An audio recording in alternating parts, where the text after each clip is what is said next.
හරි ළමයි. අද අරගෙන ඇවිල්ලා තියෙන බෙන්සීන් සම්බන්ධ පරිවර්තනයක් පොඩ්ඩක් වීඩියෝ එක පෝස්ට් කරලා ඔයාලා විනාඩියක් විතර අරගෙන try කරලා බලන්න මේ පරිවර්තනය කරන්න පුළුවන් කියලා.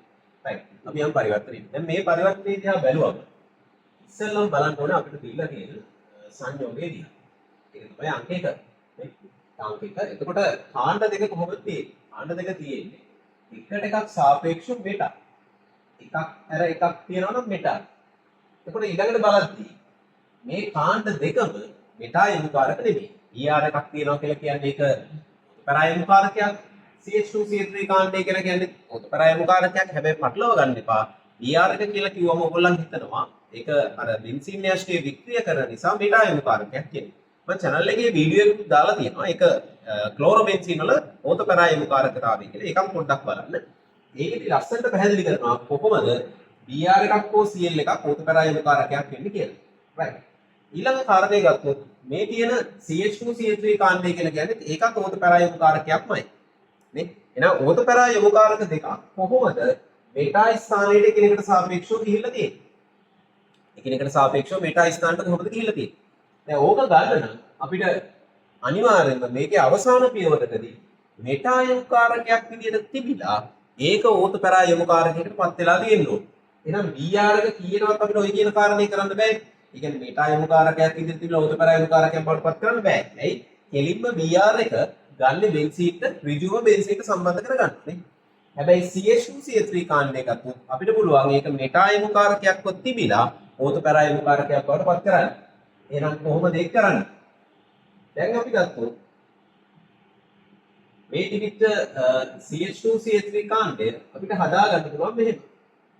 කාගෙන්ද? බෙන්සීන්ක C දික්ත බන්ධනයක් හෝ CH3 කාණ්ඩයක් තිබුණොත් ඒක මෙටා යොමුකාරකයක්. ඒක මෙටා යොමුකාරකයක්. එහෙනම් මෙටා යොමුකාරකයක් CH2CH3 කාණ්ඩයක් බවට පත් කරන්න අපි දාන්න ඕනි සිංක් රසදිය මාධ්‍යයේ සාන්ද්‍ර HCl. සිංක් රසදිය මාධ්‍යයේ සාන්ද්‍ර HCl. එතන ඩබල් බොන්ඩ් එක ඔක්සිහරණය වෙලා CH2 කාණ්ඩයක් බවට පත් වෙනවා. CH2 කාණ්ඩයක් බවට පත් වෙනවා. දැන් BR එක ගන්න කොහොමද? එහෙනම් ඊළඟ පියවරේට තාපහු අවසාන පියවරක් හිතනවා.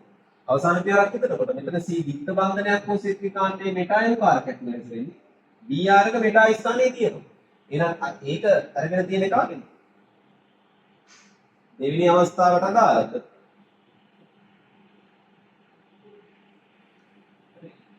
දෙවෙනි අවස්ථාවට අදාළද? බෙන්සීන්ට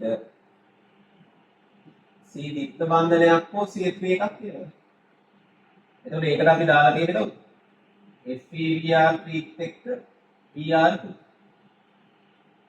FeBr3 එක්ක Br2 එකතු කරලා තියෙනවා. දැන් මේ CH3 කාණ්ඩය පත් කරන්නේ COCH3 කාණ්ඩය ගන්නකොට බෙන්සීන්. එහෙනම් අම්ල ක්ලෝරයිඩ් එක. කවුද අම්ල ක්ලෝරයිඩ් එක වෙන්නේ? CH3C දික්ත බන්ධනයක් හෝ Cl. ඉර්ජලීය AlCl3 එක්ක. දැන් ඔන්න අම්ල ක්ලෝරයිඩ් කාණ්ඩය සම්බන්ධ කරලා කීටෝනයක් බවට පත් කරලා දැන් මෙහා මෙටා යොමුකාරකයක් මෙටා ස්ථාංග දාලා BR එක සම්බන්ධ කරා. ඊට පස්සේ දික්ත බන්ධනයක් හෝ කාණ්ඩය ඔක්සිහරණය කරලා ඉවත් කරා. පැහැදිලිද? ඊටාම ලේසි පරිවර්තනයක්. ඔයගොල්ලන් try කරලා බලන්න තනියම වගේ එකක් කරගන්න පුළුවන්ද කියලා.